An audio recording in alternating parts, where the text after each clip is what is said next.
Good evening students. मैं हूं doctor Charanjit Singh, senior lecture chemistry, government higher secondary school Sarohi sir. और जैसे आप जानते हैं कि हम डिस्कस कर रहे हैं लॉज ऑफ केमिकल कॉम्बिनेशन, और उसमें हमने पहला लॉ डिस्कस करा, law of conservation of mass. तो आज हम दूसरा लॉ डिस्कस कर रहे हैं, उसका नाम है law of definite proportion. Law of definite proportion बच्चों क्या है?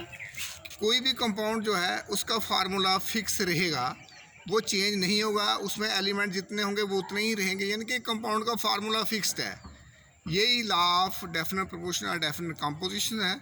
जैसे वाटर का फार्मूला H2O ही होगा, चाहे वाटर वो गंगा का हो, चाहे वाटर वो समंदर का हो, चाहे वाटर किसी कंट्री का हो, चाहे वाटर वेपर्स हों। उसमें 2 हाइड्रोजन और 1 ऑक्सीजन होगा, और उसमें हाइड्रोजन ऑक्सीजन की जो परसेंटेज होगी वो हमने कैलकुलेट करी हुई है। यहाँ पर हाइड्रोजन जो होगा 11.11% होगा, और ऑक्सीजन 88.89% होगा पूरे फार्मूले में, चाहे पानी आप किसी भी सोर्स से ले लीजिए।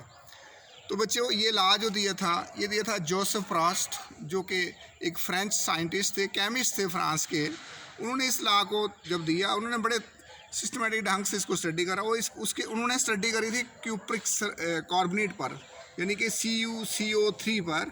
एक कार्बन, एक कॉपर, एक कार्बन और 3 ऑक्सीजन, CuCO3, यानी कि क्यूप्रिक कार्बोनेट किसी भी सोर्स से लिया जाए तो उसमें एक कॉपर होगा, एक कॉपर का एक एटम हो, एक एलिमेंट कॉपर होगा, एक कार्बन हो रहा है, और 3 ऑक्सीजन होंगे। और तीनों एलिमेंट्स की रेशो जो है कॉपर, कार्बन और ऑक्सीजन की हमने कैलकुलेट करी है। कॉपर 51.543% होता है, और कार्बन जो है 9.72%, और ऑक्सीजन 38.85%।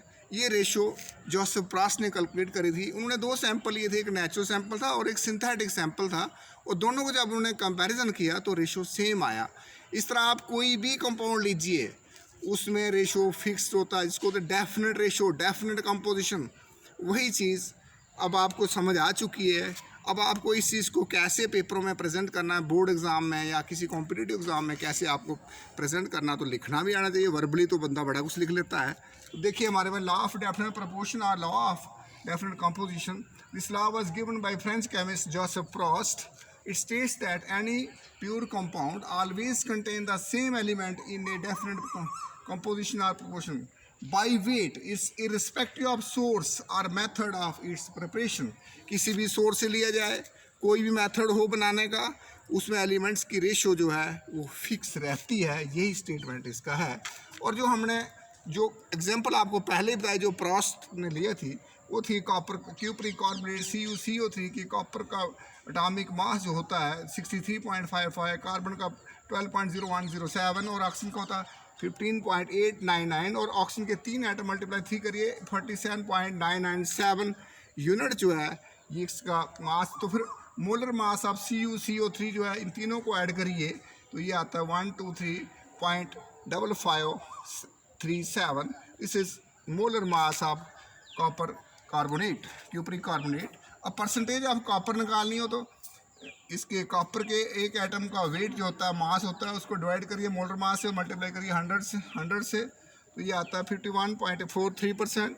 जब कार्बन की परसेंटेज निकालनी है तो कार्बन का जो एटॉमिक मास होता है 12.0107, इसको molar mass of cupric carbonate 123.5537 into 100 से मल्टीप्लाई करो 9.72% आता है।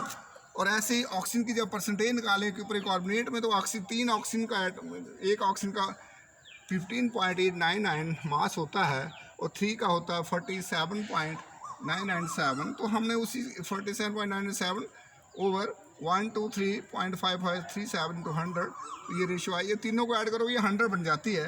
तो ये फ्रॉस्ट ने जो एक्सपेरिमेंट किया था, तो ये था नेचुरल सैंपल।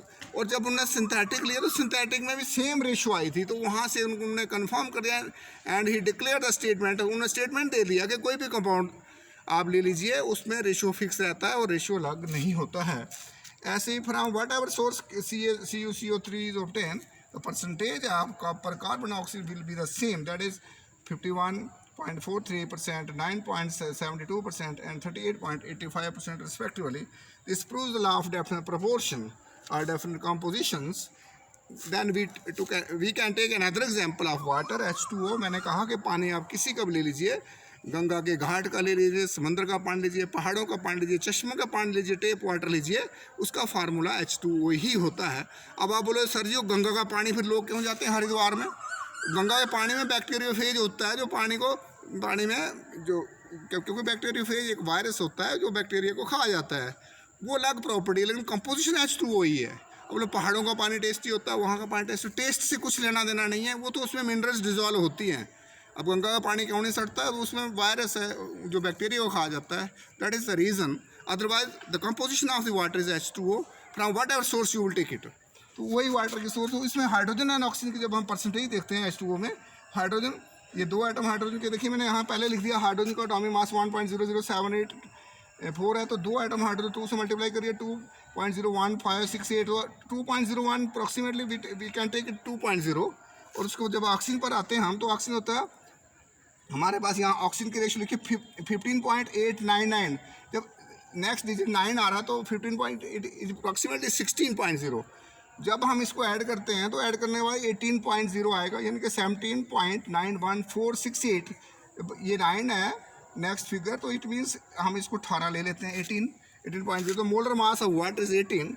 इसमें जब 18 है तो हाइड्रोजन की परसेंटेज निकालनी होगी, तो क्या होगी 2/18 × 100 11.11%।